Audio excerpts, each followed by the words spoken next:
The crisis is coming. It always comes. The market collapses. The relationship explodes. The business fails.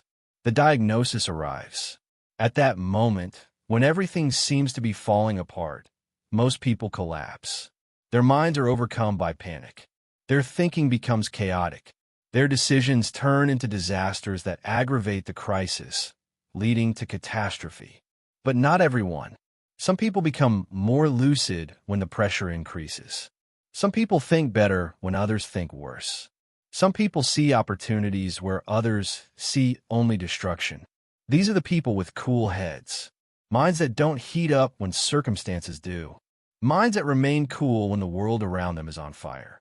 This audiobook will teach you how to develop that mind, to think clearly when others panic, to turn crisis into the opportunity it always contains. Stop being a victim of your emotions under pressure.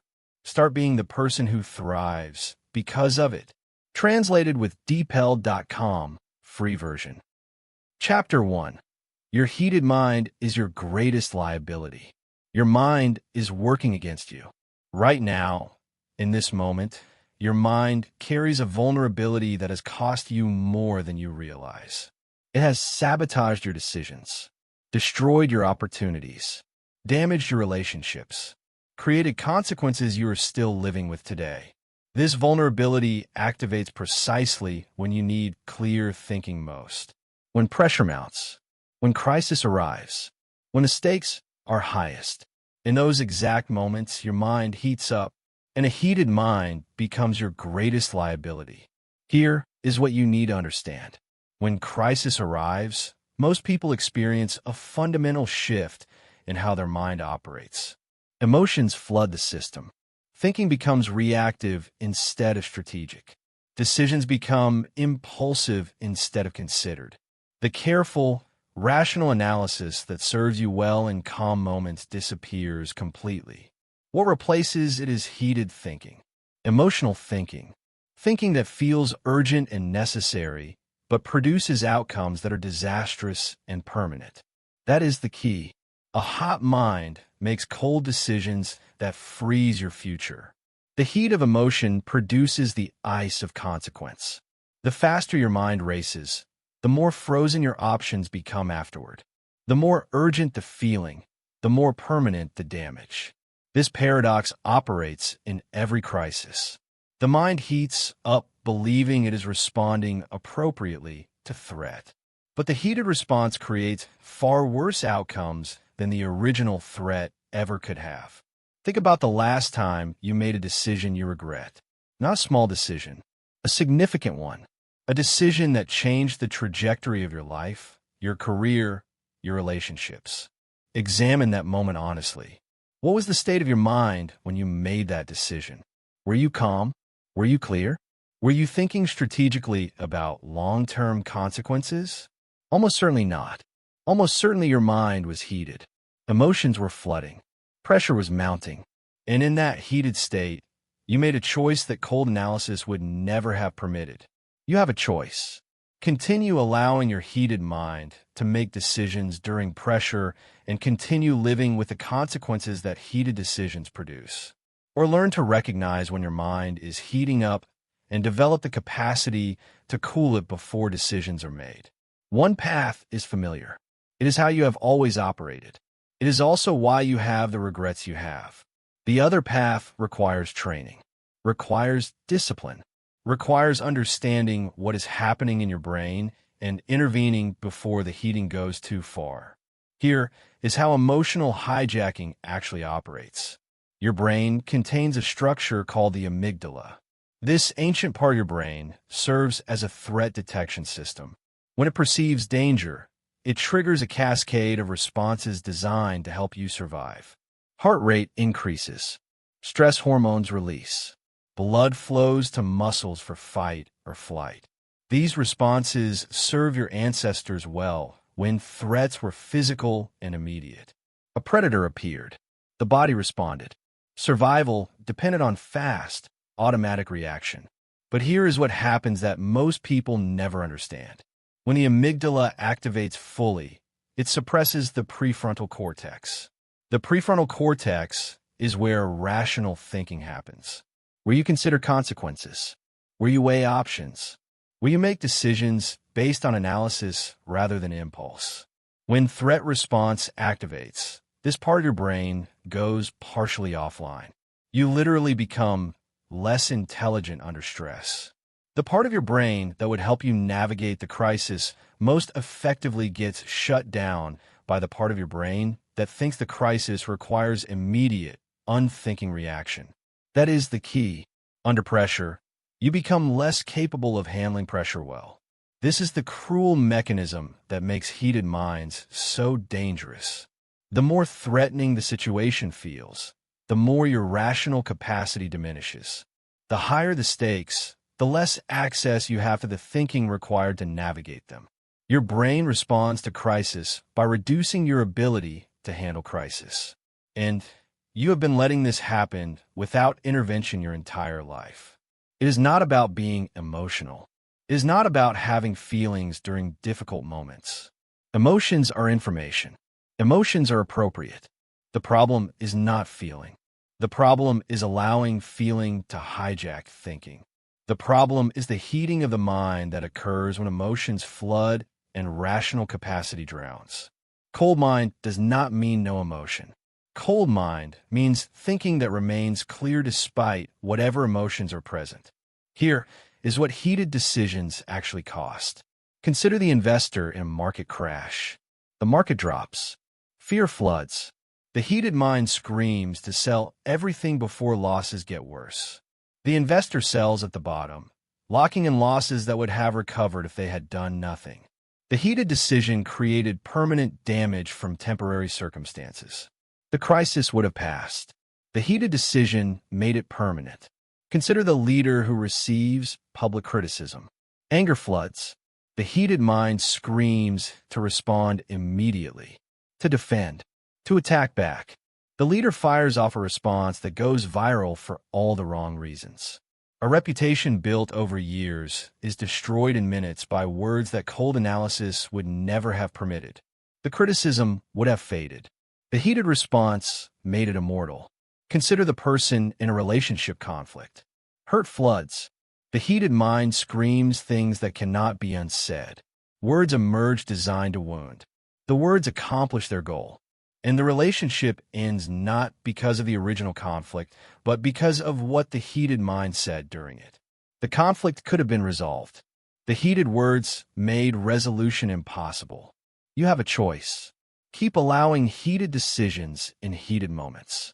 Keep creating permanent consequences from temporary pressures. Keep building a life defined by the damage your emotional reactions have caused. Or recognize the pattern. See it clearly. Understand that your heated mind is not helping you navigate crisis. Your heated mind is making every crisis worse than it needed to be. Here is what you must understand about timing. The heating happens fast. Seconds after threat perception, your physiology is already shifting. Your rational capacity is already diminishing. Your mind is already moving toward the heated state that produces disastrous decisions. If you wait until you are fully heated to try to cool down, you have already lost.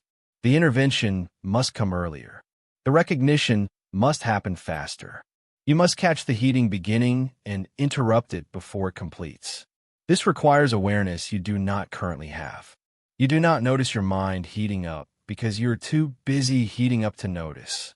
The heating feels like appropriate response, feels like necessary urgency, feels like your mind doing exactly what the situation requires. But this feeling is the deception. This feeling is your mind betraying you while convincing you it is helping. The feeling of appropriate response is actually the feeling of rational capacity going offline. That is the key. The heated mind does not feel heated. It feels right. This is why so many people make so many disastrous decisions under pressure. They do not experience themselves as emotional and reactive. They experience themselves as appropriately urgent and necessarily decisive. The heating disguises itself as correct response. And by the time the disguise is revealed, the decision has been made and the consequences are locked in. Consider what becomes possible when you develop awareness of heating. You feel pressure mounting. You notice your thinking beginning to race. You observe the early signs of emotional flooding. And instead of riding the wave toward heated decision, you interrupt. You pause. You deploy techniques that cool the mind before critical thinking goes offline. The crisis remains. The pressure remains. But your capacity to navigate them remains as well. The alternative is what you have been living. Heated decisions followed by cold consequences. Emotional reactions followed by permanent regrets. A life shaped not by clear thinking, but by the wreckage that heated thinking leaves behind. This is the life of the heated mind. This is what continuing on your current path guarantees. Your heated mind is your greatest liability. It has been costing you for years. It will continue costing you for as long as you allow it to operate without intervention. The crisis is not the enemy. Your response to crisis is the enemy. The pressure is not destroying you. Your heated reaction to pressure is destroying you. You understand now that your heated mind is your greatest liability. You see how emotional hijacking operates and what heated decisions cost. But understanding the problem is only the beginning. You must also understand what the solution actually is. Because cold mind is not what you think it is. Cold mind is not heartless. Cold mind is not emotionless. Cold mind is something else entirely. Chapter 2. The cold mind is not heartless. You have a picture in your mind of what cold thinking looks like. And that picture is wrong. You imagine someone detached, robotic, unable to feel, a machine in human form that processes information without any emotional experience. You imagine someone cold in the worst sense, disconnected from their own humanity, incapable of warmth or compassion or genuine connection. And because this is what you imagine, you resist. You do not want to become that. You value your emotions. You believe your feelings make you human. So you reject the cold mind before understanding what it actually is. This rejection is keeping you trapped in heated thinking that destroys your life. Here is what you need to understand. Cold mind does not mean absence of feeling. Cold mind means thinking that remains clear despite feeling. The emotion is present. The emotion is fully experienced. The emotion is acknowledged and processed. But the emotion does not hijack cognition. The emotion does not flood rational capacity. The emotion does not heat the mind to the point where disastrous decisions become inevitable. Cold mind is not the absence of the heart. Cold mind is the presence of discipline over how the heart affects the head. That is the key. Feel everything. Let nothing control your thinking. This is the actual definition of cold mind. Not feeling less, controlling more, not becoming a machine, becoming master of the machinery. The cold thinker feels fear as intensely as anyone. They simply do not let fear control their decisions. The cold thinker feels anger as powerfully as anyone. They simply do not let anger dictate their responses. The feeling is there. The control over thinking is also there. Both exist simultaneously. Think about what this actually means in practice. Crisis arrives. Fear floods your system. Your body responds with all the physiological markers of threat. Heart racing, muscles tensing, breath shortening. You feel afraid. Genuinely, fully afraid. But your thinking remains clear. Your analysis remains sharp. Your decision-making remains strategic. The fear is present and acknowledged. The fear is not running the show. You are running the show while feeling afraid. This is cold mind. This is what becomes possible when you develop what you have been avoiding. You have a choice. Continue believing cold mind means becoming heartless and continue being controlled by emotions that destroy your decisions. Or understand that cold mind means disciplined feeling and begin developing the capacity that will transform how you navigate every crisis. One belief keeps you stuck. The other belief opens possibility. One path means continued heated decisions and cold consequences. The other path means clear thinking regardless of what you feel. Here is what cold thinkers actually experience during crisis. They feel everything you feel.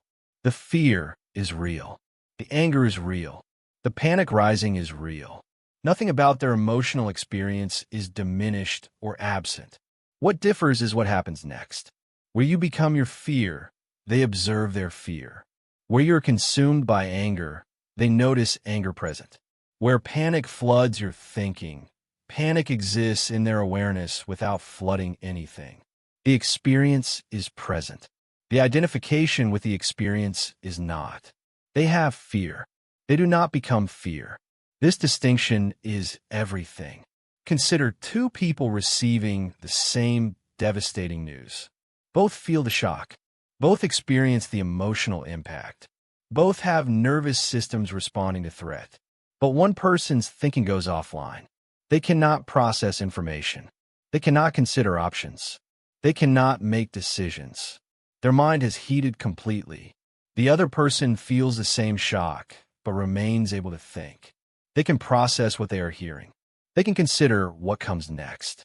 They can begin formulating response. Same emotional experience. Radically different thinking capacity. The difference is not feeling less. The difference is maintaining thinking despite feeling. That is the key. The cold thinker is not someone who feels less. The cold thinker is someone who thinks clearly despite feeling fully. This distinction destroys the objection that cold mind requires sacrificing humanity. Nothing human is sacrificed. The feeling is fully present. What is added is the capacity to think clearly while the feeling is present. You do not become less through cold mind development. You become more capable, more effective, more able to navigate what life presents while remaining fully human throughout. It is not about suppressing emotions. Suppression is not cold mind. Suppression is a different dysfunction entirely. When you suppress emotions, you push them down. You pretend they do not exist. You refuse to acknowledge what you feel. This suppression creates its own problems. The emotions leak out sideways. They affect you in ways you do not recognize. They build pressure that eventually explodes. Cold mind is not suppression. Cold mind is full acknowledgement of emotion combined with full maintenance of clear thinking. Both exist. Neither is denied. Here is what cold mind as ultimate emotional intelligence actually means. Emotional intelligence is typically described as recognizing and managing emotions. But most discussions of emotional intelligence focus on the recognizing part. Feel your feelings. Name your feelings. Understand your feelings. This recognition is valuable but incomplete. Recognition without control leaves you still at the mercy of what you recognize. You know you are angry. You are still controlled by anger. You understand you are afraid. You are still hijacked by fear. Cold mind completes emotional intelligence. It adds the control that recognition alone cannot provide. You recognize the emotion, and you prevent the emotion from degrading the thinking required to navigate the situation that created it. This is emotional intelligence perfected. Not just knowing what you feel, but maintaining cognitive capacity despite what you feel. Not just recognizing emotion, but preventing emotion from destroying the decision-making that the moment requires. You have a choice. Settle for partial emotional intelligence that recognizes feelings but remains controlled by them. Or develop complete emotional intelligence that includes the cold mind capacity to think clearly regardless of emotional state. Partial intelligence has value. Complete intelligence has power. Partial intelligence helps you understand why you made a bad decision. Complete intelligence helps you make good decisions despite everything working against them. Consider what this means for your life. Every high-pressure situation becomes navigable, not because the pressure disappears, not because you stop feeling the weight of what is happening, because your thinking remains available to help you navigate. The crisis is real. Your fear is real. Your capacity to analyze, evaluate, and decide is also real. All of it exists simultaneously. The heated mind forces a choice between feeling and thinking. The cold mind maintains both. Here is the truth about people you admire in crisis. The leaders who remain calm when everything falls apart. The professionals who perform under pressure that breaks others. The individuals who seem almost superhuman in their ability to function when functioning seems impossible. They are not unfeeling. They are not robots. They feel everything the situation produces. They have simply developed what you have not developed. The capacity to maintain thinking despite feeling. The cold mind that does not require sacrificing the heart. These people did not start this way. They were not born with cold minds. They were born with the same heated tendencies you have, the same flooding of emotion under pressure, the same hijacking of rational capacity when threat appears. What they developed, you can develop. What they trained, you can train. The cold mind is not genetic gift. The cold mind is trained capacity, available to anyone willing to do the work of developing it. That is the key. Cold mind is developed, not inherited. The person you are now, with the heated mind that has been creating heated decisions, is not the person you must remain. The capacity for cold thinking can be built. The discipline over emotional hijacking can be trained. The clear mind under pressure can be developed through specific practices applied consistently. You are not stuck with the heated mind you have. You can build the cold mind you need. It is not about becoming someone different. It is about developing a capacity you currently lack. You remain fully yourself. Your emotions remain fully present. What changes is your relationship to those emotions under pressure. What changes is your ability to think clearly when thinking clearly matters most. The heart stays. The head gains capacity. Both serve you instead of one sabotaging the other. You understand now that cold mind is not heartless. You see that feeling fully and thinking clearly can coexist. You recognize cold mind as emotional intelligence completed rather than humanity abandoned. But understanding what cold mind is only matters if you understand what cold mind makes possible. Because crisis is not just threat. Crisis is opportunity. Opportunity that only cold minds can see and seize. Chapter 3. Crisis is when fortunes change hands. While most people see crisis as destruction, a small minority sees something else entirely. They see opportunity, not despite the crisis. Because of the crisis, they understand a truth that heated minds cannot perceive. Crisis is when fortunes change hands, not randomly, systematically, from those who panic to those who remain clear. From those whose heated minds blind them to possibility to those whose cold minds reveal it. Every crisis in history has produced this transfer. Every future crisis will produce it again. The only question is which side of the transfer you will be on. Here is what you need to understand. Crisis creates opportunity that stability never offers. When everything is calm, assets are fairly valued. Positions are appropriately filled. Possibilities are evenly distributed. Competition for every advantage is fierce because everyone can see clearly enough to compete. But crisis changes the equation entirely. Panic distorts perception. Fear creates selling when buying would serve better. Chaos opens positions that stability kept closed. The opportunities exist precisely because most people cannot see them through the heat of their emotional response. That is the key. Crisis does not create winners and losers. Crisis reveals them. The crisis itself is neutral. It is a change in circumstances that contains both threat and opportunity.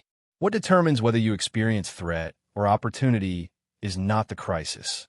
It is your mind during the crisis. The heated mind sees only threat because the narrowed perception of emotional flooding excludes everything else. The cold mind sees threat and opportunity because clear thinking maintains the wide perception that sees both. Think about what happens in a market crash. Prices drop rapidly. Most investors panic. Their heated minds tell them to sell before losses get worse. They sell at the bottom, locking in losses that will never recover. But a small minority does something different. They remain calm. They see that prices have dropped below actual value. They buy what everyone else is selling. When the market recovers, as markets always do, they have captured gains that the panicking majority funded with their losses. The same crisis. Opposite outcomes. The difference was not the crisis. The difference was the mind encountering the crisis. You have a choice. Continue being the person whose heated mind sees only threat during crisis. Continue being the one whose panic creates opportunity for others to capture. Continue being on the wrong side of the wealth transfer that every crisis produces. Or develop the cold mind that sees what heated minds miss. Become the person who captures opportunity during crisis instead of the person who creates it through panic. The crisis will come either way. The only variable is your mind during it. Here is the historical pattern you must understand. Every major transfer of wealth in history has occurred during crisis. The fortunes built during depressions. The empires created during chaos. The careers launched when everyone else was retreating. This pattern is not coincidence. This pattern is mechanism. Crisis creates the conditions for transfer because crisis creates the disparity between heated minds and cold minds. When most people cannot think clearly, those who can have disproportionate advantage. The greater the crisis, the greater the advantage of clarity. Consider the specific examples. The investors who bought property during the financial crisis at prices that seemed risky, but were actually discounted beyond reason. Within years, their holdings had doubled, tripled, quadrupled, while those who sold in panic had locked in their losses permanently. The entrepreneurs who launched businesses during recessions when competition was reduced and talent was available.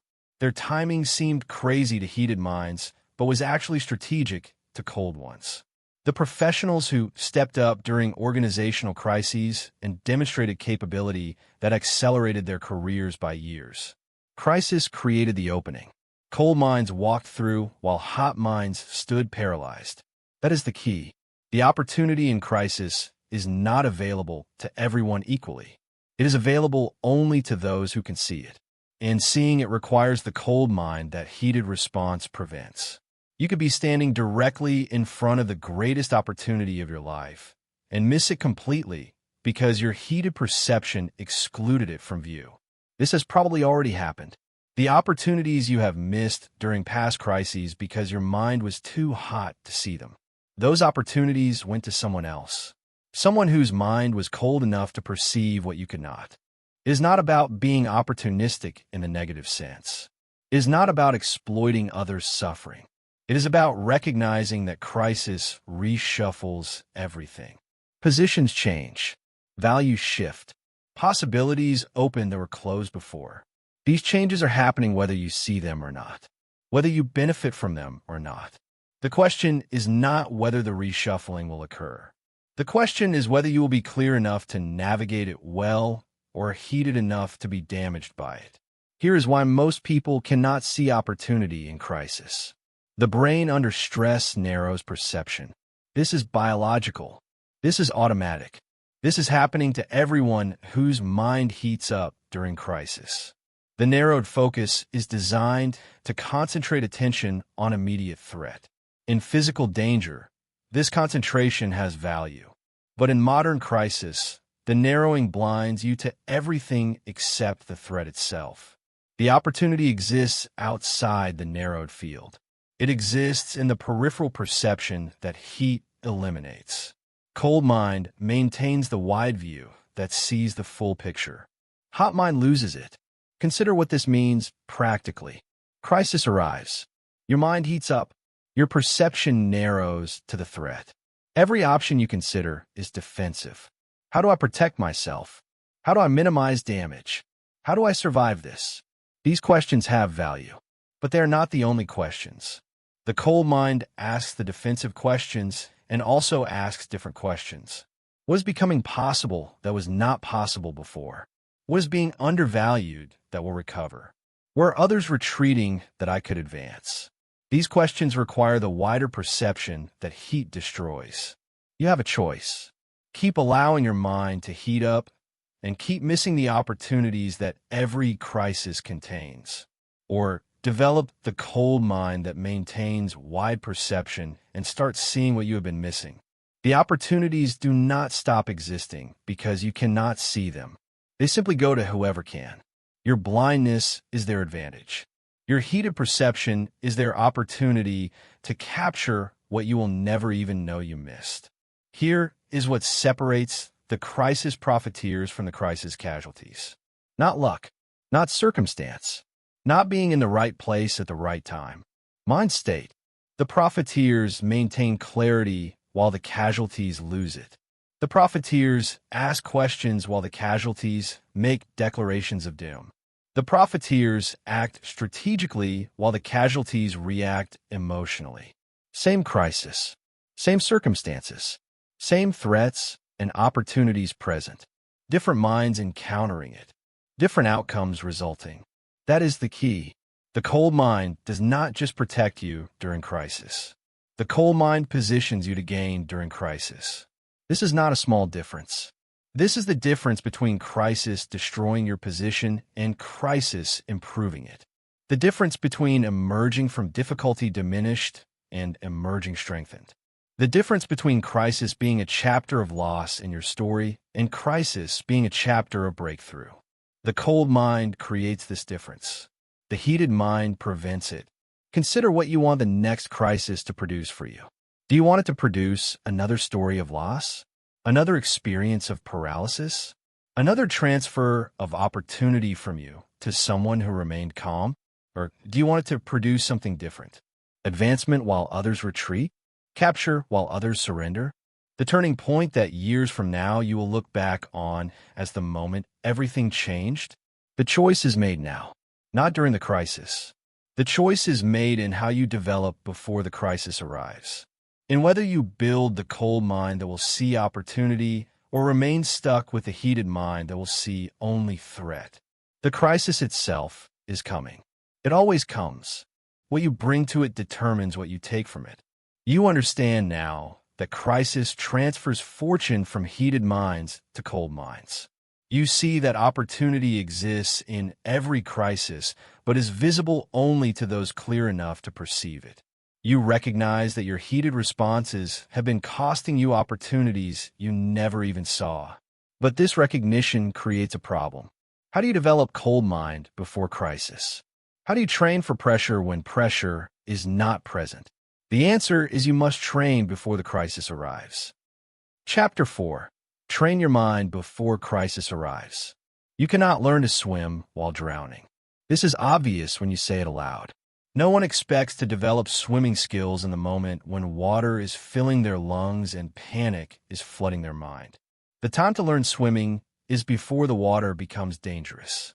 When conditions are calm. When mistakes are survivable. When learning can actually occur. Yet people approach mental clarity the opposite way. They expect to suddenly think clearly when crisis arrives despite never training clear thinking during calm. They expect the cold mind to appear when needed despite never developing it when it could be developed. This expectation is fantasy, and this fantasy is why they drown. Here is what you need to understand. Crisis is too late to develop clarity. When crisis arrives, your mind does what it has been trained to do. If it has been trained to heat up, it heats up. If it has been trained to remain cold, it remains cold. There is no third option where an untrained mind suddenly performs like a trained one because the stakes are high. High stakes do not create capability. High stakes reveal capability, or the lack of it. What you bring to crisis is what you develop before crisis. Nothing more.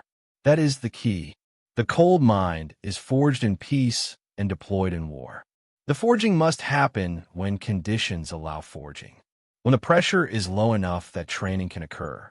When mistakes do not produce catastrophe. When you can practice the responses you want to make automatic before the moment arrives. When automatic is all you will have. The peace is the training ground. The war is the test. You do not choose what you do during the test. You already chose during the training that came before. Think about any high-performance domain. Athletes do not develop skills during competition. They develop skills during practice and deploy them during competition. Musicians do not learn pieces during performance. They learn during rehearsal and perform what rehearsal has made automatic. Surgeons do not figure out procedures during surgery. They train exhaustively so that the surgery itself is execution of what training installed. Every field that requires performance under pressure understands that performance must be prepared before the pressure arrives. Mental clarity is no different. The preparation must come first. You have a choice. Continue hoping that crisis will somehow create the clarity you never developed. Continue fantasizing that your mind will magically perform differently than it has always performed. Continue arriving at high-stakes moments with a mind untrained for those moments. Or begin training now. Start developing the cold mind during the calm periods that training requires. Build the capacity before the test that will reveal whether capacity exists. One path is fantasy. The other path is work. Only the work path produces results. Here is what the training environment for cold thinking must contain. The training must activate your threat response system without creating actual threat. You must experience the physiological and psychological experience of pressure while remaining in conditions safe enough to train. This controlled exposure is how tolerance builds. This simulated pressure is how new responses are practiced. You cannot train cold mind in complete comfort because comfort does not activate the systems you need to train. But you also cannot train during actual crisis because crisis does not permit the learning that training requires. Consider what controlled stress exposure looks like. Situations that create pressure but not danger. Challenges that activate fear but not catastrophe. Conditions that heat the mind enough to practice cooling it without stakes that make failure devastating. Public speaking that risks embarrassment but not destruction. Competition that threatens ego but not survival. Deadlines that create urgency but allow recovery from failure. Each exposure is an opportunity to practice the cold mind responses you want to make automatic. That is the key. You must deliberately seek experiences that activate threat response so you can train your response to threat. This is counterintuitive. Comfort seeks to avoid pressure. Development requires pursuing it. Not recklessly, not in ways that create genuine danger, but consistently, regularly, in graduated doses that build tolerance and install new patterns. The person who avoids all pressure never develops the capacity to handle pressure. The person who seeks controlled pressure develops exactly this capacity. It is not about becoming a thrill seeker. It is not about unnecessary risk. It is about strategic exposure to conditions that train what needs training.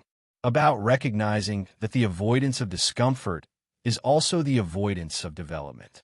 About understanding that the comfortable life is the unprepared life. The cold mind is forged through discomfort.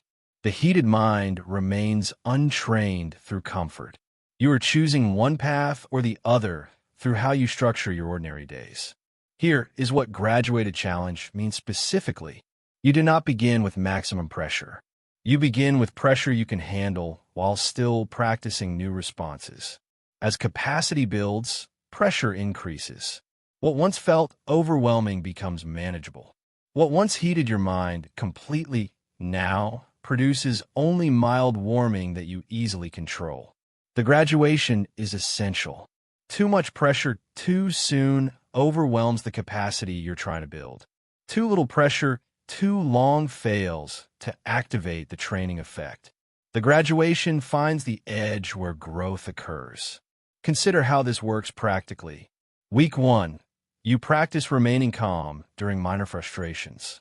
Traffic delays, small inconveniences, situations that create mild heat, you can practice cooling. Week 4. You practice during moderate challenges.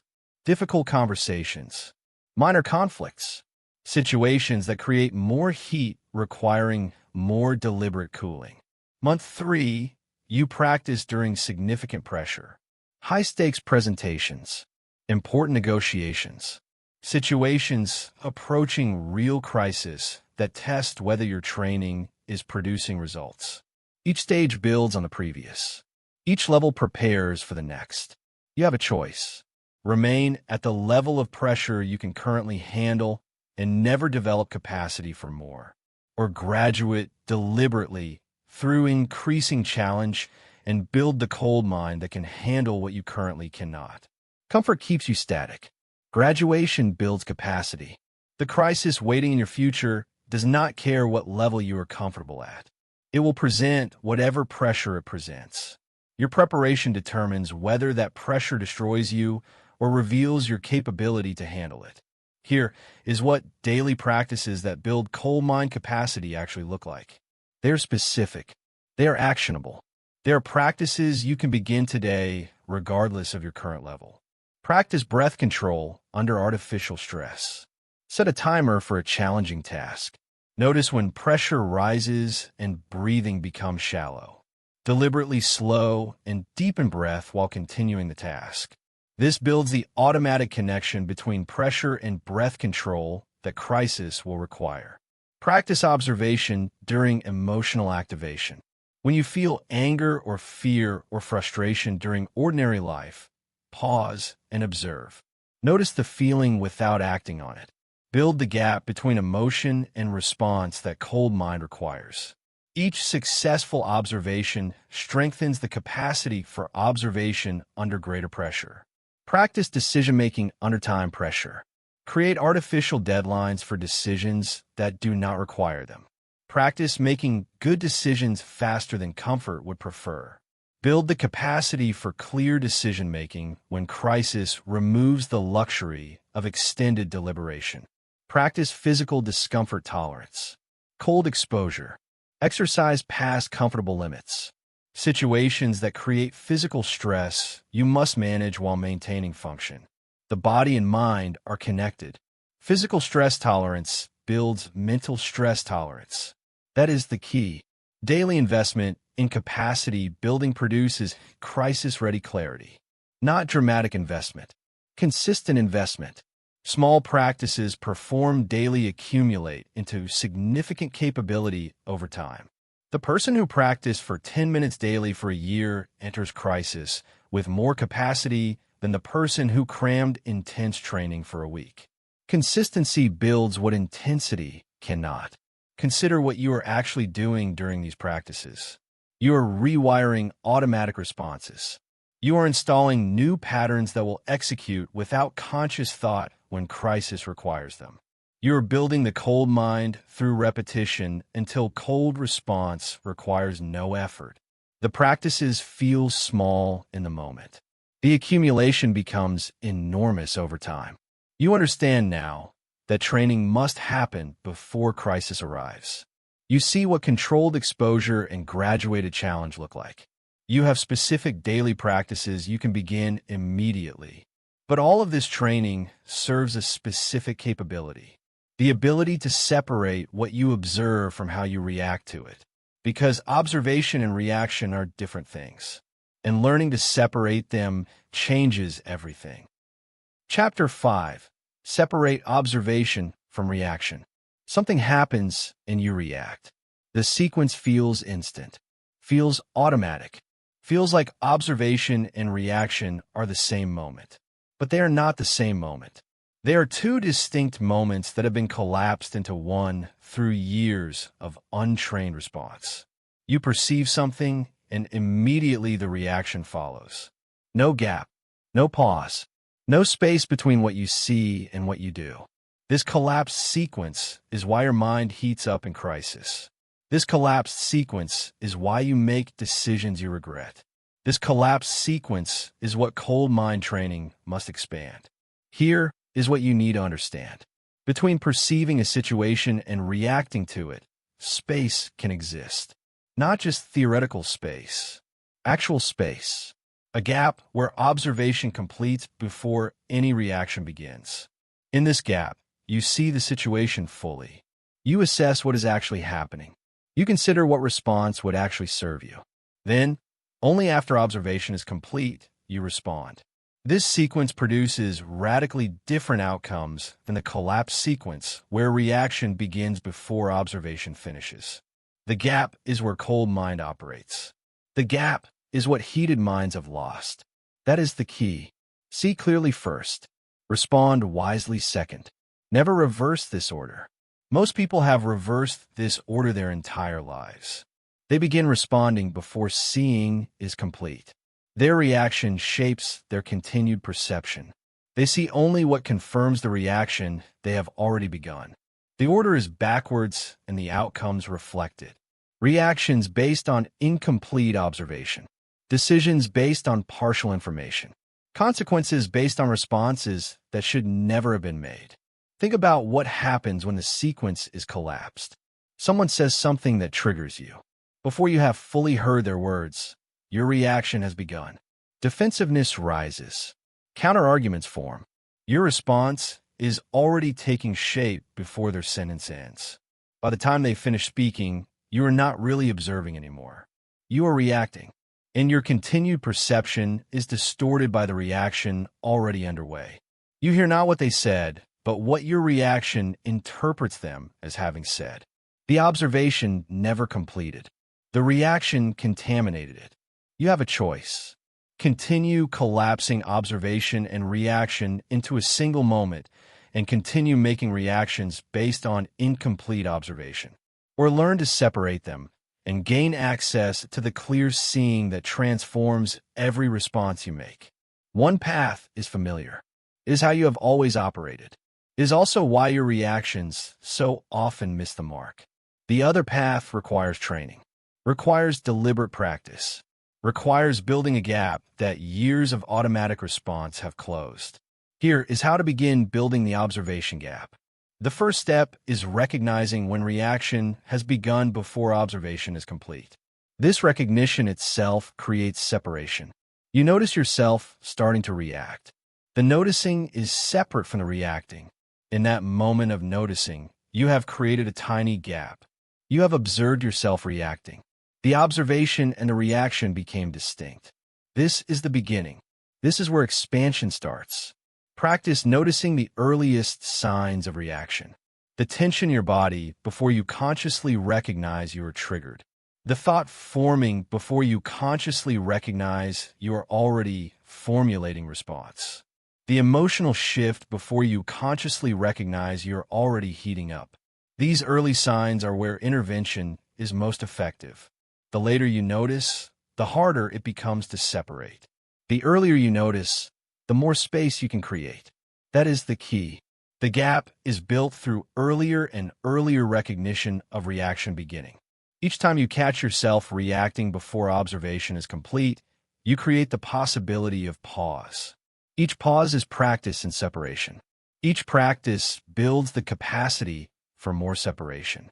The gap that seems impossible to create at first becomes easier to create with repetition. The recognition that comes too late at first comes earlier with training. It is not about never reacting. It is not about becoming paralyzed by endless observation. It is about sequencing correctly. Observation complete, then reaction.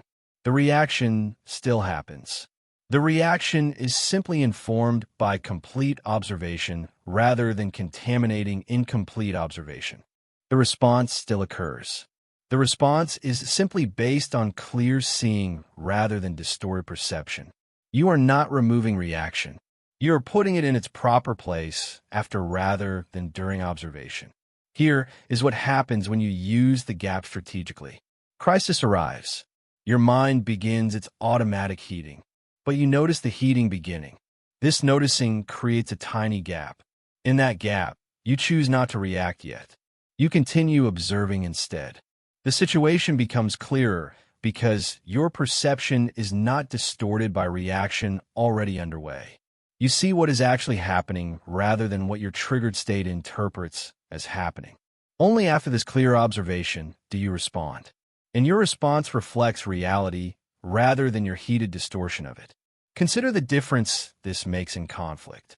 Someone attacks you verbally. The collapsed sequence has you counterattacking immediately, escalating the conflict, saying things you will regret. The separated sequence has you observing fully first. What are they actually saying? Why might they be saying it? What is the reality of this situation beyond your triggered interpretation? Only after these observations complete do you respond. And your response, based on clear seeing, produces better outcomes than reactive counterattack ever could.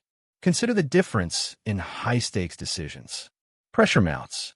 The collapse sequence has you deciding immediately to escape the discomfort, choosing whatever ends the pressure fastest. The separated sequence has you observing the situation fully despite the discomfort. What are the actual options? What are the actual consequences of each? What does clear analysis recommend? Only after this observation do you decide.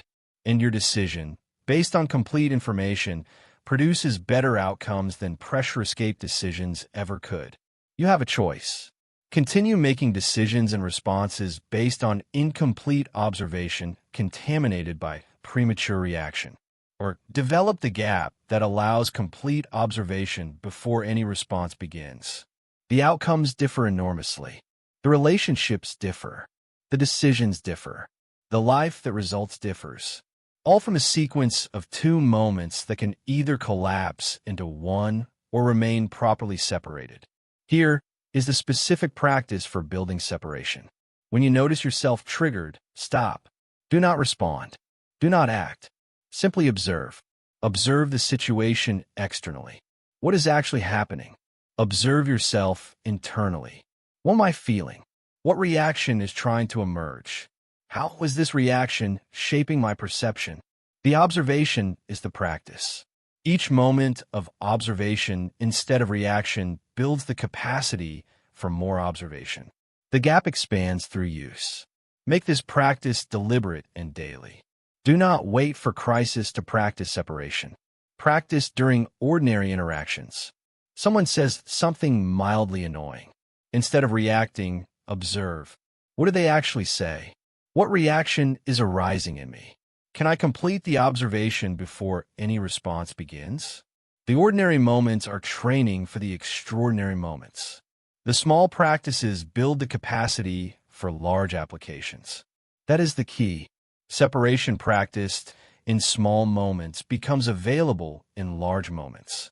The person who cannot pause during minor triggers will not be able to pause during major crisis. The person who practices pausing during every trigger builds automatic capacity for pausing when it matters most. The training is daily. The application is whenever application is required. You are building a skill that will serve you for the rest of your life in situations you cannot yet imagine. Consider what this capacity means for your future. Every conflict becomes navigable because you observe before reacting. Every crisis becomes manageable because you see clearly before responding. Every decision improves because your observation is not contaminated by premature reaction. The gap is small, a moment of pause. But the consequences of that pause compound across every situation where observation and reaction need to be separated. You understand now that observation and reaction can be separated. You see how collapsed sequence produces poor outcomes and separated sequence produces better ones. You have specific practices for building the gap. But maintaining separation requires more than mental discipline alone. Your body influences your mind. Your physiology shapes your psychology. To fully control your thinking, you must also control your physical state. Chapter 6. Control your physiology to control your mind. Your body is betraying your mind. Right now, every time pressure mounts, every time crisis arrives, your body launches into responses that sabotage the clear thinking you desperately need. Heart racing, breathing shallow, muscles tense, hormones flooding. These physical changes are not separate from your mental state. These physical changes are creating your mental state. The heated mind you have been fighting is not just psychological, it is physiological. And until you learn to control your body, your mind will remain at your body's mercy. Here is what you need to understand. Your body and mind are not separate systems. They are one interconnected system where each influences the other constantly. When your mind perceives threat, your body responds with threat physiology. But the connection works equally in the other direction. When your body enters threat physiology, your mind perceives threat. The relationship is bidirectional. This bidirectionality is your vulnerability and your opportunity. Your vulnerability because body states you do not control will create mind states you do not want. Your opportunity because body states you do control will create mind states that serve you. That is the key. Master your body and your mind follows. This is not metaphor. This is mechanism. The mind that seems impossible to control directly becomes controllable indirectly through the body that influences it. You cannot simply command your mind to stop panicking, but you can command your breathing to slow. And when breathing slows, the mind that seemed uncontrollable begins to calm. The body is the lever. The mind is what the lever moves. Access to the lever is access to the mind. Think about what happens in your body when crisis arrives. Your sympathetic nervous system activates. This is the fight or flight response that evolution designed for physical threat. Adrenaline releases. Heart rate accelerates. Breathing becomes rapid and shallow. Blood flows away from digestive and higher cognitive functions toward muscles needed for fighting or fleeing. This cascade is automatic. This cascade begins before you consciously recognize what is happening. And this cascade creates the physiological conditions that make clear thinking nearly impossible. You have a choice. Allow this cascade to complete every time pressure arrives and accept the degraded thinking that inevitably follows. Or learn to interrupt the cascade before it completes and maintain the physiological state that clear thinking requires. One path is passive. It accepts whatever the body does automatically. The other path is active. It intervenes in automatic processes and redirects them toward better outcomes. The passive path guarantees heated mind during every crisis. The active path makes cold mind possible. Here is how physiological regulation actually works. Your nervous system has two primary modes. Sympathetic activation creates the threat response. Parasympathetic activation creates the calm response. These modes are somewhat mutually exclusive. When one is strongly active, the other is suppressed.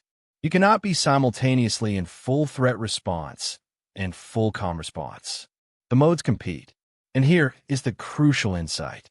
You can deliberately activate the parasympathetic system, which suppresses the sympathetic system that is creating your heated state. The primary access point is breath. Breathing is unique among autonomic functions. It operates automatically, but can also be consciously controlled. When you deliberately slow and deepen your breathing, you send signals to your nervous system that threat has passed. The parasympathetic system begins activating. The sympathetic system begins diminishing. Heart rate slows. Stress hormones reduce. The physical conditions creating heated mind reverse. The mind cools because the body is cooled first. That is the key. Breath is the bridge between voluntary and involuntary nervous system function. You cannot directly command your heart to slow, but you can command your breath to slow. And when breath slows, heart follows. You cannot directly command stress hormones to reduce, but you can breathe in patterns that trigger their reduction. The bridge gives you access to systems you cannot directly control by routing through a system you can directly control.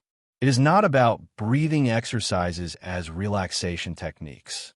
It is not about feeling calm for its own sake. It is about maintaining the physiological state that cognitive clarity requires. This is strategic. This is functional. This is using the body-mind connection deliberately to produce the mental state you need when you need it. The breathing is not optional stress relief. The breathing is essential cognitive maintenance during conditions that would otherwise degrade cognition. Here is the specific protocol for physiological regulation during pressure. When you notice the early signs of threat response, immediately intervene with breath. Do not wait until the cascade has completed. The earlier the intervention, the more effective. Extend your exhale. Breathe out longer than you breathe in. This specific pattern activates the vagus nerve and triggers parasympathetic response. A 4-count inhale followed by an 8-count exhale is effective. The extended exhale is the key. This is not general deep breathing. This is specific parasympathetic activation. Practice this pattern until it becomes automatic. When you have practiced enough, the breathing intervention will begin automatically when pressure begins. You will not have to remember to breathe differently. Your trained response will initiate it. This automaticity is the goal. Crisis does not allow time for remembering techniques. Crisis requires automatic execution of what training has installed. Practice daily until the breath pattern activates, without conscious initiation whenever pressure appears. You have a choice. Rely on untrained automatic breathing patterns that amplify threat response, or install trained patterns that interrupt threat response and maintain the physiological state that clarity requires. Untrained breathing makes crisis worse. It feeds the cascade. It amplifies the heat. Trained breathing interrupts the cascade. It cools the physiology that was creating heated mind. The choice is made in training. The consequences appear in crisis. Here is what building physiological resilience means for long-term capacity. Beyond acute intervention during pressure, you can build a baseline physiology that is less reactive to threat in the first place. Regular practice of breath work builds vagal tone. Higher vagal tone means faster recovery from stress activation and less intense activation when stress occurs. The baseline shifts. What once triggered full cascade now triggers partial response. What once overwhelmed your regulation capacity now falls within manageable range. Consider additional practices that build baseline resilience. Cold exposure. Deliberate exposure to cold activates stress response in controlled conditions, building tolerance and recovery capacity. Regular cold exposure increases the threshold at which full threat response activates. What once triggered panic becomes manageable discomfort. Physical training. Exercise creates acute stress that builds systemic resilience. The body that handles physical stress handles psychological stress more effectively. The training effect generalizes. Sleep protection. Sleep deprivation degrades every aspect of stress response and cognitive function. The well-rested body has more capacity for regulation. The sleep-deprived body has diminished capacity that makes heated response more likely. Protecting sleep is protecting the physiological foundation that cold mind requires. Stimulant management. Caffeine and other stimulants artificially activate sympathetic response.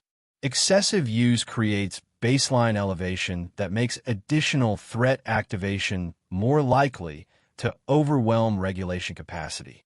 Strategic management maintains physiological room for crisis response. That is the key. Physiological resilience is built through daily practices, not crisis interventions alone. The acute techniques matter when crisis arrives. But the baseline you bring to crisis determines how much work the acute techniques must do. A resilient baseline means the acute intervention has less to overcome. A degraded baseline means even perfect intervention technique may not be enough. You are building or degrading your baseline every day through how you treat your body. Choose building. Consider what becomes possible with full physiological control. Crisis arrives. Your body begins its automatic response. But the cascade is weaker because your baseline is resilient. The intervention you have trained activates automatically. Breath extends. Heart rate slows. The physiological conditions for clear thinking are maintained despite external circumstances that would heat untrained bodies. Your mind remains cold because your body remains regulated. The control you could not achieve directly through mental effort becomes achievable indirectly through physiological management. You understand now that controlling your body is essential for controlling your mind. You see the mechanism of nervous system modes and how breath provides access. You have specific protocols for acute regulation and long-term resilience building. But physiology alone does not produce clear thinking. You must also know how to direct that thinking once clarity is available. The questions you ask determine the thoughts you produce. Chapter 7. The questions that create clarity. The heated mind makes statements. Absolute declarations of doom. Catastrophic pronouncements that feel like truth. This is a disaster. Everything is ruined. There is no way out. These statements arrive with certainty. They feel like accurate assessment of reality. They are not. They are heat disguised as clarity. Panic disguised as perception. The statements close down, thinking precisely when thinking needs to open up. But there is another way. The cold mind does not make statements. The cold mind asks questions. And the right questions dissolve panic that no statement can address. Here is what you need to understand. Questions and statements produce fundamentally different mental states. A statement closes. It declares reality fixed. It announces conclusion. There is nothing more to consider because the statement has already concluded. A question opens. It invites exploration. It suggests that more information might change the picture. The heated mind generates statements because statements feel certain during uncertainty. But the certainty is false. The cold mind generates questions because questions produce the genuine clarity that false certainty prevents. That is the key. The right question dissolves panic that no statement can address. When your mind declares disaster, no counterstatement will calm it. Telling yourself it will be fine does not work because your heated mind rejects the reassurance. But a question operates differently. A question redirects the mind from declaration to investigation. A question engages the rational capacity that statements bypass. A question creates the pause and the exploration that heated statements prevent. Think about what happens when your mind makes catastrophic statements. Everything is ruined. The statement feels true. Your mind treats it as established fact. But is it actually true? Has everything actually been ruined by this situation? When you ask the question, something shifts. The automatic acceptance of the statement gives way to examination. The certainty loosens. The exploration reveals that the statement was exaggeration, not accurate assessment. The question accomplished what no reassuring statement could. You have a choice. Continue letting your heated mind make statements that close down clear thinking. Or learn to generate questions that open up the exploration your circumstances require. Statements feel powerful but produce paralysis. Questions feel uncertain but produce movement. The paradox is real. Embracing the uncertainty of questions produces more useful clarity than the false certainty of statements. Here is what cold thinkers actually ask when crisis arrives. These are not random questions. These are specific inquiries that redirect the mind from panic to productive assessment. Each question serves a purpose. Each question opens a dimension that heated statements close. First question, what is actually happening versus what I fear is happening? The heated mind conflates fear with reality. What might happen becomes what is happening. What could go wrong becomes what has gone wrong. The question separates actual current reality from projected feared future. Often the answer reveals that current reality is far less catastrophic than the fear suggested. The fire in your mind is larger than the fire in the world. Second question, what can I control in this situation? The heated mind focuses on everything outside control. The forces you cannot influence. The circumstances you cannot change. This focus generates helplessness that amplifies panic. The question redirects attention to what you can actually affect. Almost every situation contains elements within your control. Focusing on these elements produces agency that replaces paralysis. That is the key. Asking what you control shifts you from victim to agent. The crisis may contain much you cannot control, but it also contains things you can. Your response, your next action, your decisions within the constraints the crisis creates. The question finds these controllable elements. Finding them changes your relationship to the entire situation. Third question, what is the opportunity here that emotion is hiding? The heated mind sees only threat, but you learn that crisis transfers fortune from those who panic to those who remain clear. The opportunity exists. Your emotion is hiding it. The question deliberately searches for what your heated perception would miss. Sometimes the opportunity is small. Sometimes the opportunity is enormous. But asking the question ensures you look rather than assume there is nothing to find. Fourth question, what would I advise someone else in this exact situation? This question creates distance from your own emotional involvement. When you're inside the crisis, everything feels overwhelming. When you imagine advising someone else in the same situation, perspective returns. You would not tell them everything is ruined. You would help them think clearly about options and next steps. The advice you would give someone else is the advice you should take yourself. You have a choice.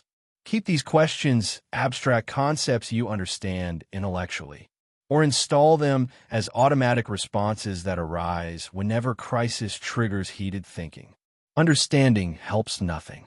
Installation changes everything. The questions must become reflexive. They must arise without conscious initiation.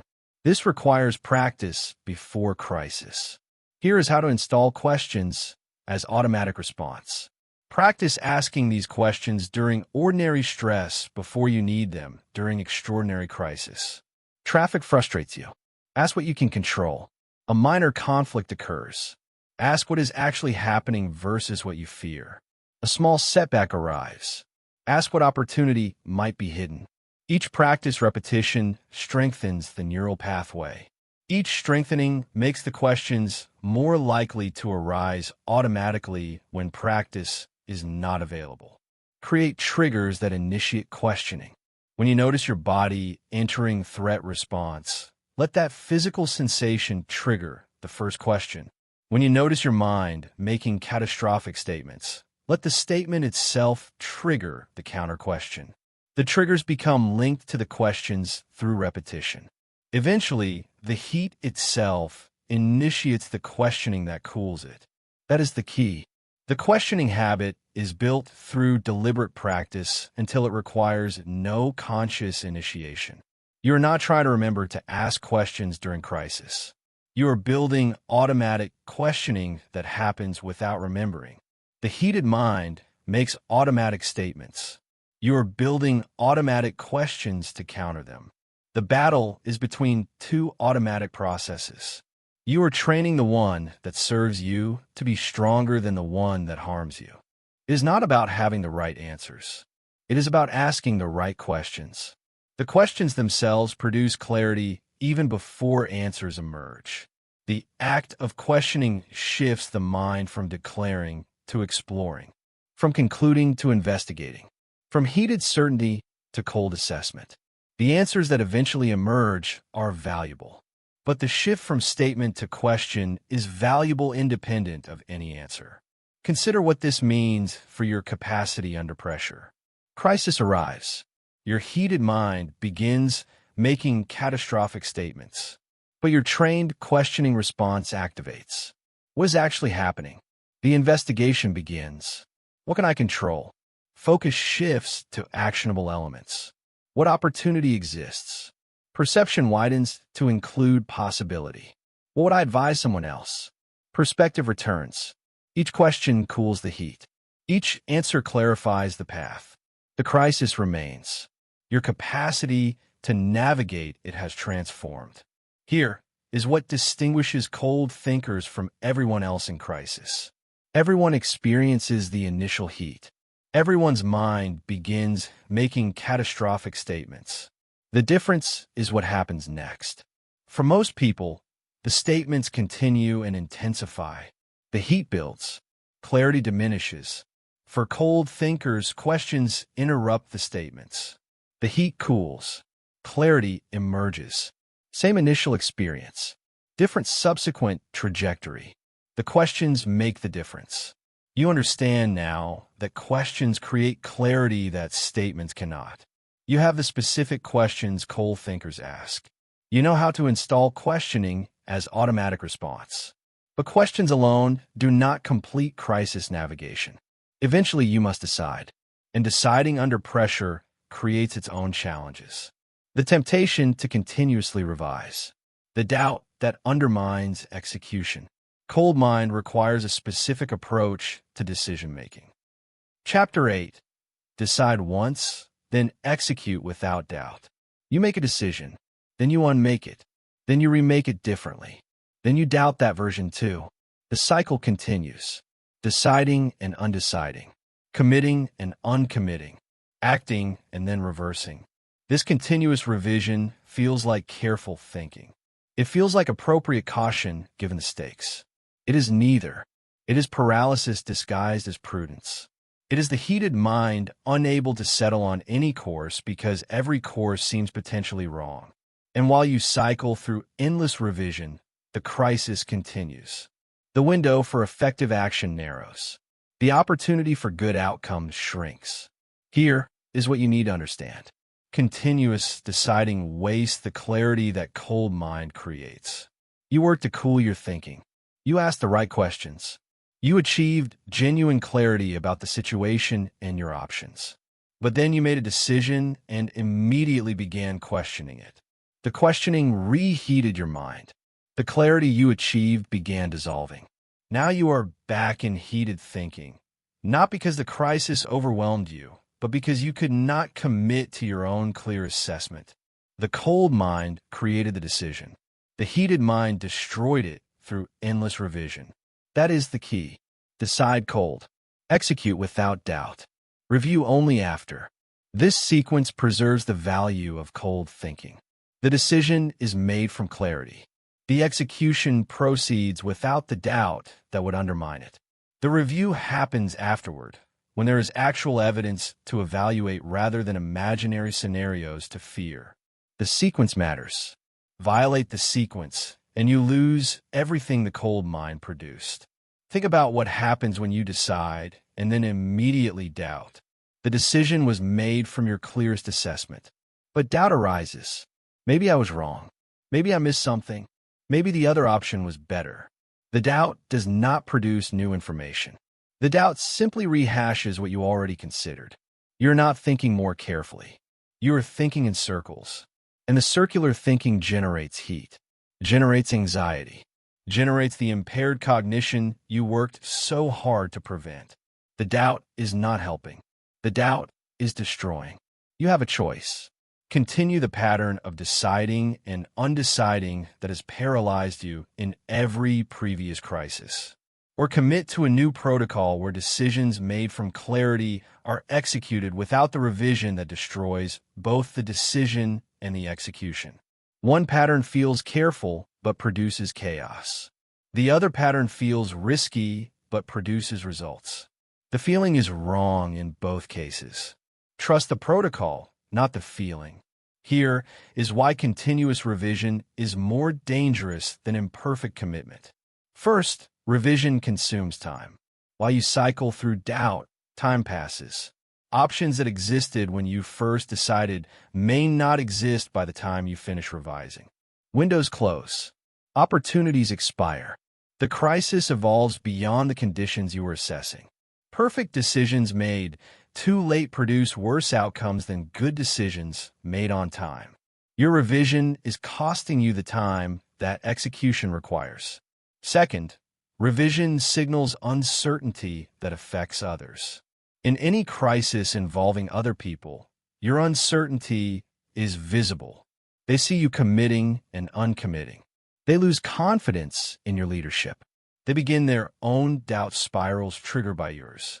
The team that could have executed effectively becomes paralyzed by the uncertainty radiating from your continuous revision. Your doubt multiplies through everyone it touches. Third, Revision undermines the execution itself.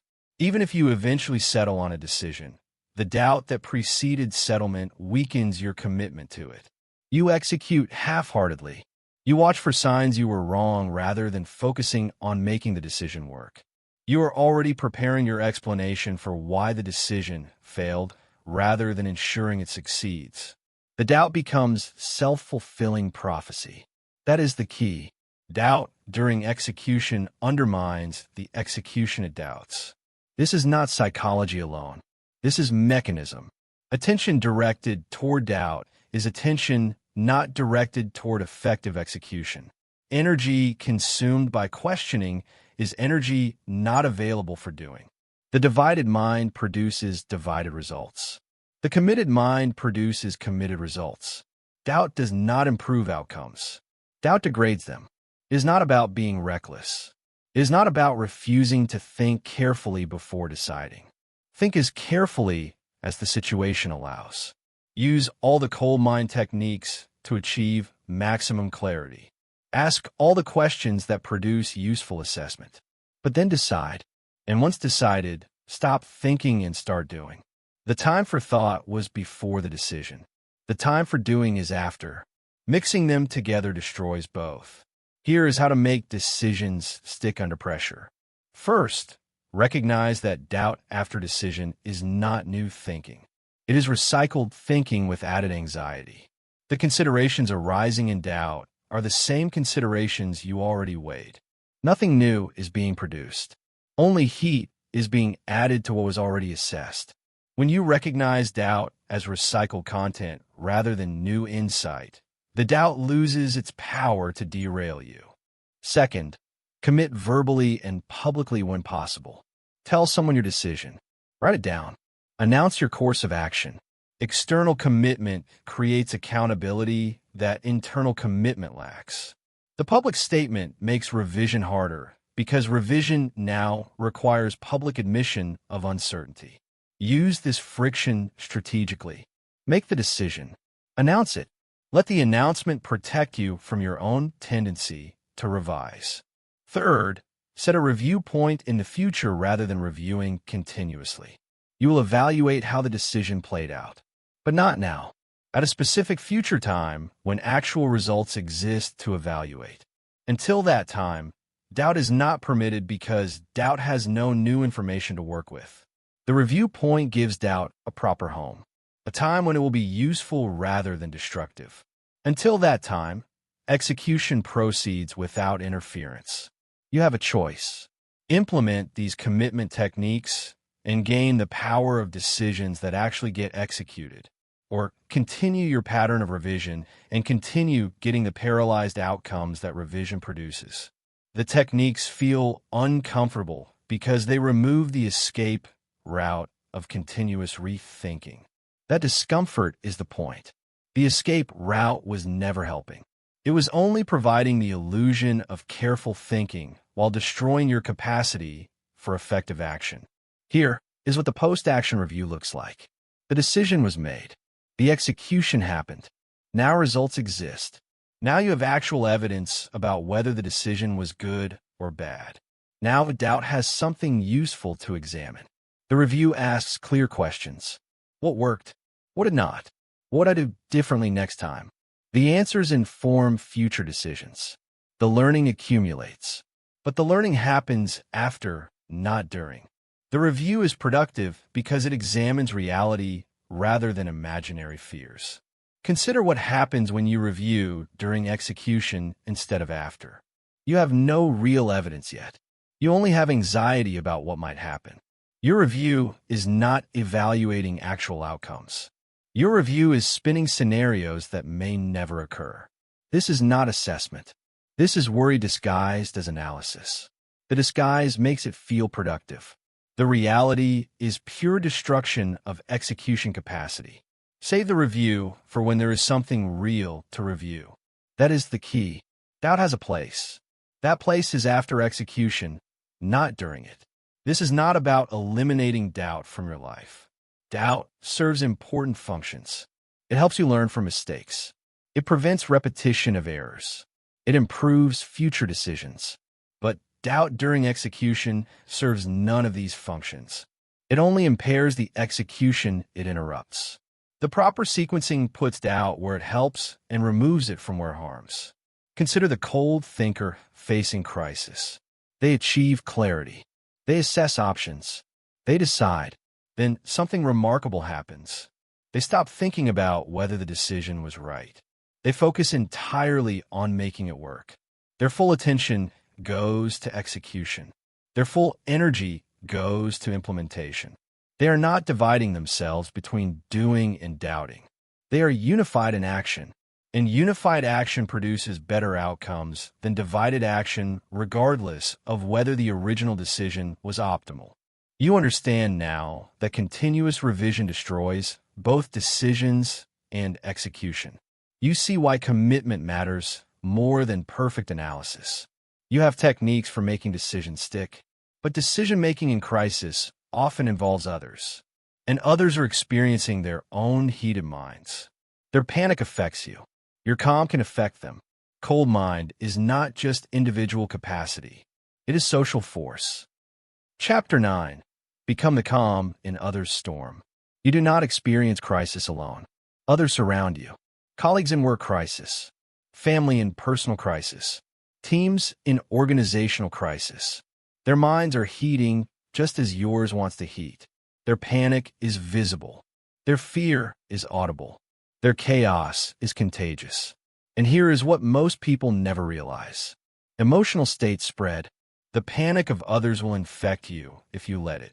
But the reverse is also true. Your calm can infect them. In any crisis involving multiple people, someone becomes the emotional center. The question is whether that center will radiate panic or peace. Here is what you need to understand. Your calm is contagious. So is your panic.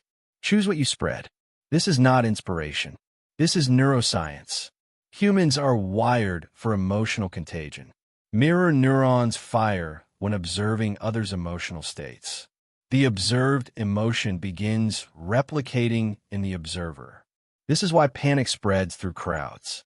This is why calm spreads through effective leaders. The mechanism operates whether you are aware of it or not.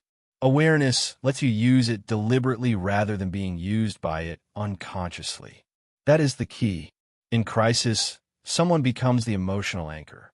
The person whose state others calibrate against. The person whose calm permits others to calm, or whose panic permits others to panic. This role does not require authority.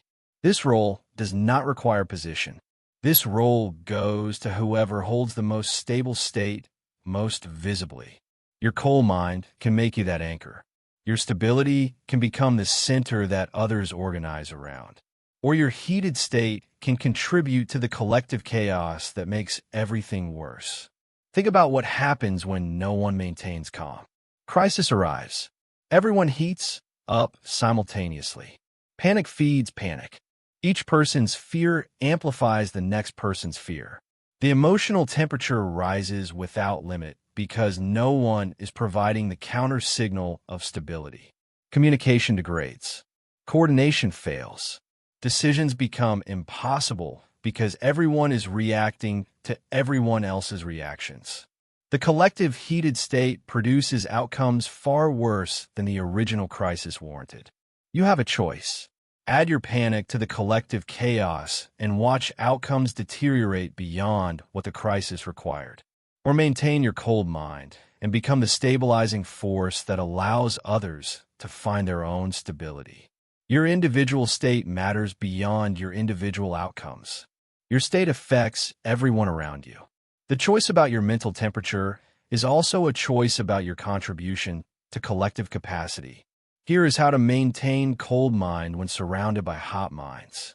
First, recognize emotional contagion as it attempts to operate on you. Others are panicking. You feel the pull to join them. The pull is not weakness. The pull is biology. Mirror neurons doing what mirror neurons do. But recognition creates choice. You feel the pull and choose not to follow it. You observe the contagion attempting to spread and refuse to become a host. Second, use physical anchoring to maintain your state. When surrounded by chaos, Your body becomes your refuge. Feel your feet on the ground. Feel your breath moving in and out. These physical sensations anchor you in your own experience rather than being swept into others' experience. The chaos swirls around you. You remain grounded in your physical center. The anchoring is literal. You are tethering yourself to stability while instability surrounds you. That is the key. Physical grounding protects against emotional contagion from others. The contagion operates through attention. When your attention is captured by others' panic, the panic begins replicating in you. When your attention is anchored in your own physical experience, the replication is interrupted. You can observe others' panic without being infected by it. You can remain present to the situation without being consumed by the emotional atmosphere. It is not about disconnecting from others. It is not about becoming cold in the heartless sense you learn to reject. It is about maintaining your own state while remaining connected to the situation. You care about what is happening. You care about the people involved. But your caring does not require joining their panic. Your caring is more useful when expressed through clear thinking that panic would prevent. Connection without contagion is the goal. Third, consciously project calm, even when you must work to feel it. This sounds like acting. It is acting, but the acting is strategic and also becomes real. When you project calm, others' nervous systems receive the signal of stability. Their panic begins settling because someone around them is not panicking. And here is the remarkable effect. Their settling helps you settle. The calm you projected begins returning to you through the others who received it. The projection becomes genuine through the feedback it creates. Here is what leading others through crisis with cold mind looks like. Leadership in crisis is not about title. Leadership is about function. The function is providing the stable center that allows effective response to organize. Anyone can serve this function regardless of formal authority. The person who maintains clarity while others lose it naturally becomes the person others look to.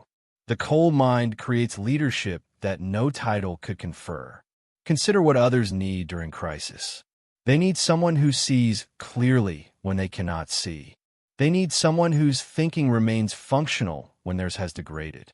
They need someone whose stability provides the reference point against which they can calibrate. Your cold mind meets these needs. Your maintained clarity becomes the resource that others draw upon. Your stability becomes the platform from which collective response can be coordinated. You have a choice. Maintain the cold mind that allows you to serve this function, or heat up with everyone else and leave the collective without the stable center it desperately needs. The crisis does not change based on your choice. The collective capacity to respond to the crisis changes enormously. Your individual mental state has collective consequences. Here is how calm becomes leadership during crisis. You speak and others listen, not because of authority, because your voice carries the tone of someone who is thinking clearly. The tone itself is information. It signals that clear thinking is possible, that someone has found it, that perhaps they can find it too. Your words matter. Your tone matters more. The calm tone gives permission for others to calm down. The heated tone would have amplified their heat. You make decisions and others follow, not because you ordered them, because your decisions carry the clarity that their heated minds cannot produce. They recognize good thinking even when they cannot produce it themselves. Your clear decisions become the coordination mechanism that chaos would otherwise prevent. The cold mind does not just help you navigate crisis. It helps everyone around you navigate crisis through you. That is the key. Your cold mind becomes a resource for others, not just yourself. This multiplies the value of everything you have developed. Your clarity does not just produce better outcomes for you. Your clarity produces better outcomes for everyone your clarity touches. The investment in cold mind development pays returns far beyond your individual results. Consider the alternative. You heat up with everyone else. You add your panic to the collective panic. You contribute to the chaos rather than countering it. The collective deteriorates further because one more person who could have provided stability instead provided fuel for the fire. Your heated state did not just harm your outcomes. Your heated state harmed everyone's outcomes. The cost of the heated mind extends beyond you. Here is what distinguishes the person who becomes calm in others' storm. They have trained for this.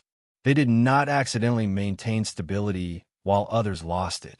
They deliberately built the capacity. They practiced the techniques. They developed the cold mind before the crisis tested it. The storm arrived and their training held.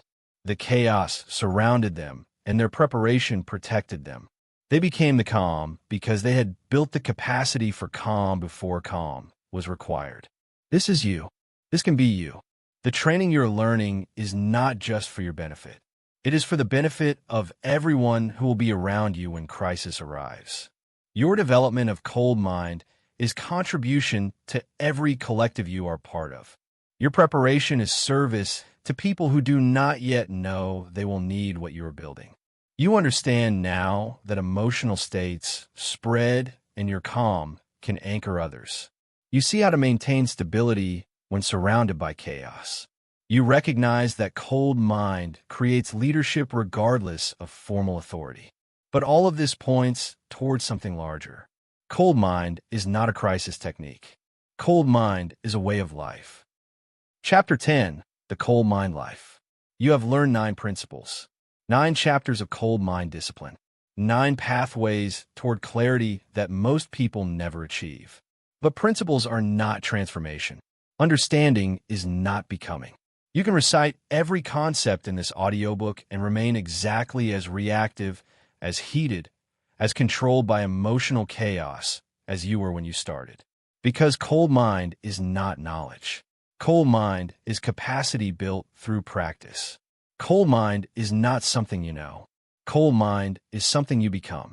The question now is whether you will become it, whether you will build the capacity, whether you will live the cold mind life that makes everything else possible. Here is what you need to understand.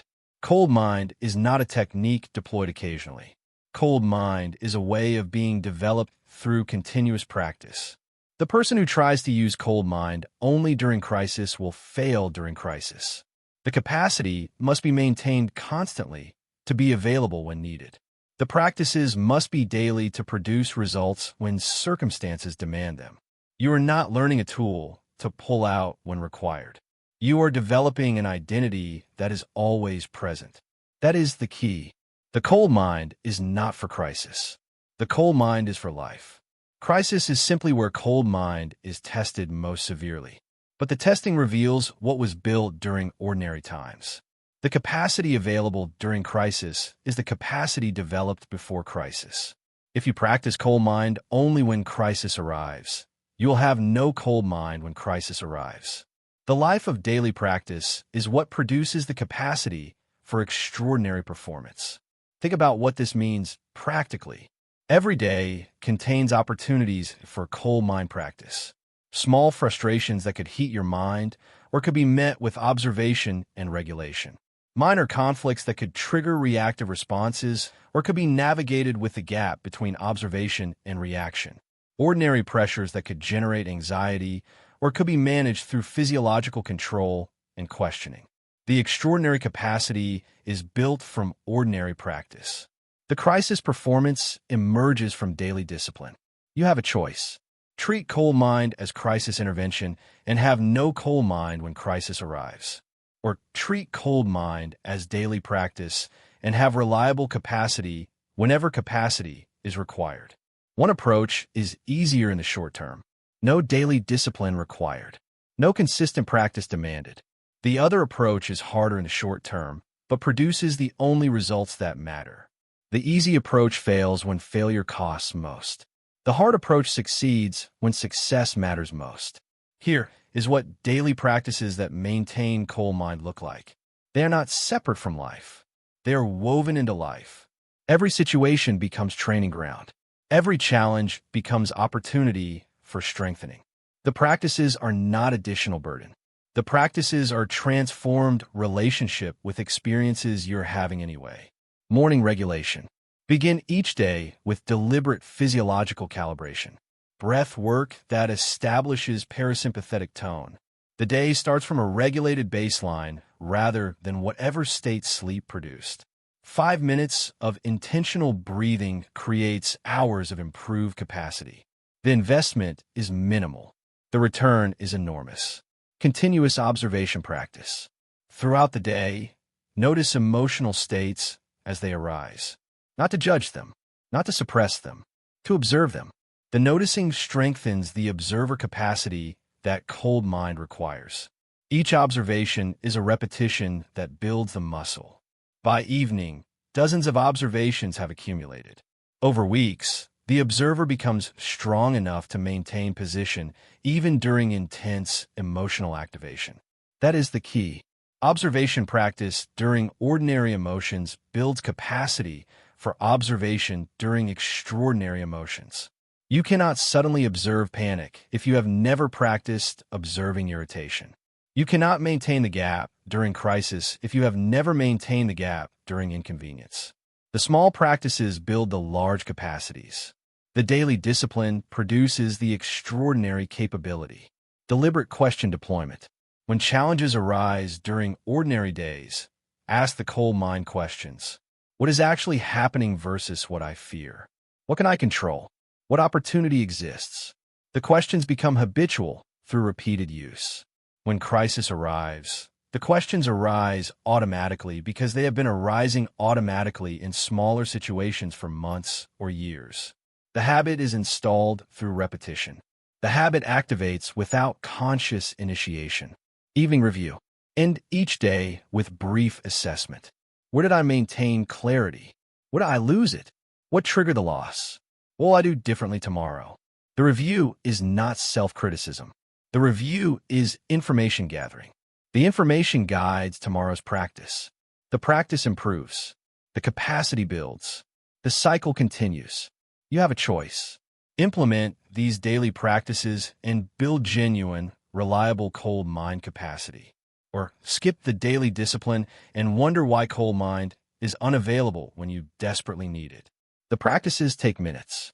The benefits extend across years.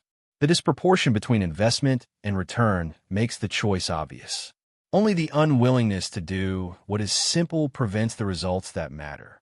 Here is what happens when cold mind capacity degrades. Life gets busy. Practices slip. The daily discipline that built capacity becomes occasional discipline that cannot maintain it. The capacity begins fading. What was once easy becomes difficult. What was once automatic requires effort. Eventually, crisis arrives, and the cold mind you thought you had is not there. It faded while you were not practicing. It degraded while you were not maintaining. Recovery is possible. The pathways you built do not disappear completely.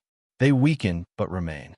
Returning to practice reactivates them faster than original building required. But recovery is harder than maintenance. The discipline required to recover is greater than the discipline required to maintain. The lesson is clear. Do not let capacity degrade in the first place. Maintain what you build through consistent practice that never stops. That is the key. Cold mind requires ongoing maintenance, not one-time development. You do not build cold mind and then have it forever. You build cold mind and then maintain it through the same practices that built it. The maintenance is lighter than the building, but the maintenance must be continuous. Gaps in practice become gaps in capacity. Gaps in capacity become failures during crisis. The chain is unbreakable. It is not about perfection. It is not about never missing a practice.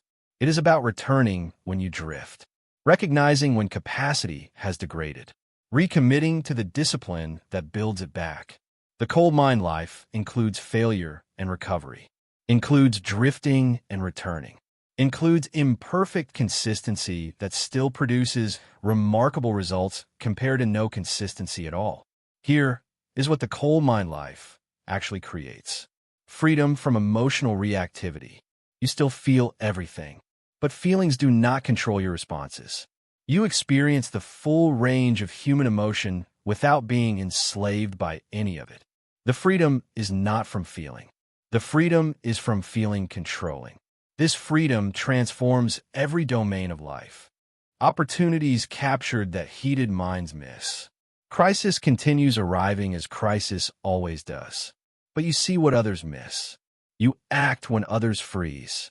You capture the transfers of fortune that crisis produces. Over time, the accumulated captures create results that seem disproportionate to visible effort. The effort was invisible. The coal mine practice no one saw. The capacity built in private producing results displayed in public. Relationships improved through non-reactive presence. Others experience you differently when you stop reacting to them. Conflicts that would have escalated do not escalate because you do not contribute heat.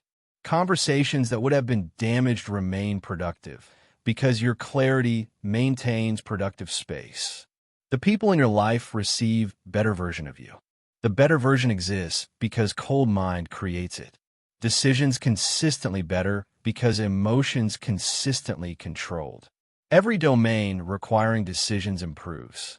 Career decisions, financial decisions, relationship decisions, health decisions, all of them benefit from clarity that heated minds cannot access. Over years, better decisions compound into better life. The compounding is invisible day to day. The compounding is undeniable decade to decade. You have a choice, not a single choice made once. A continuous choice made daily. The choice to practice or not practice. The choice to maintain or let degrade. The choice to live the cold mind life or return to the heated reactivity that has been costing you for years. Each day the choice presents itself. Each day you choose. The accumulated choices become the life you live. Consider what you want the rest of your life to contain. More heated decisions with cold consequences? More panic during crisis that creates outcomes worse than the crisis required? More relationships damaged by reactive responses? More opportunities missed because heated perception could not see them? Or something different? Clarity available when clarity is needed. Stability maintained when chaos surrounds. Decisions made from cold assessment rather than hot reaction. A life built on the foundation of a mind that serves rather than sabotages. The cold mind life is available. The practices are accessible. The capacity can be built starting today. Starting now. Starting with the next emotional trigger, you meet with observation instead of reaction. The next pressure you navigate with regulated physiology instead of automatic escalation. The next crisis you face with questions instead of catastrophic statements. Stop being a victim of emotional chaos when pressure arrives. Stop heating up when circumstances heat up. Stop letting your mind work against you in every moment that matters. Start building the cold mind. Start maintaining it through daily practice. Start becoming the person whose clarity is available when everyone else has lost theirs. The coal mine advantage is real. The coal mine life is possible. The only question is whether you will build it. That choice is yours. That choice is now. That choice determines whether crisis breaks you or reveals you. Develop the coal mind. Starting today, you have learned 10 truths about the advantage of keeping a cool head. You have learned that your agitated mind is your biggest obstacle. That keeping a cool head is not about being insensitive but disciplined.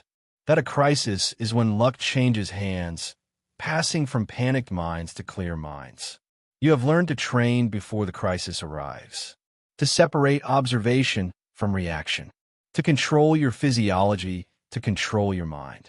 You learn the questions that create clarity. To decide once and execute without doubt. To become the calm in the storm for others. And you learn that a cool head is not just for crises, but for life itself. But here's what matters now. The crisis will come. It always does. Tomorrow, next week, next year. There will come a time when everything seems to be falling apart. When the pressure mounts. When others around you succumb to the weight of panic.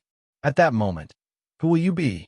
Will you be the one whose mind heats up and makes decisions that compound a crisis and turn it into catastrophe? Will you crumble with the crowd? Or will you be the one whose mind remains cool? Who sees clearly when others see only fear? Who finds opportunity where others see only danger?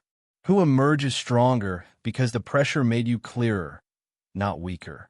A cool mind is within your reach. It can be trained. The advantage can be yours. Stop being a victim of emotional chaos when the pressure hits. Start becoming the person who thrives precisely when everyone else crumbles. Develop a cool head. Start right now.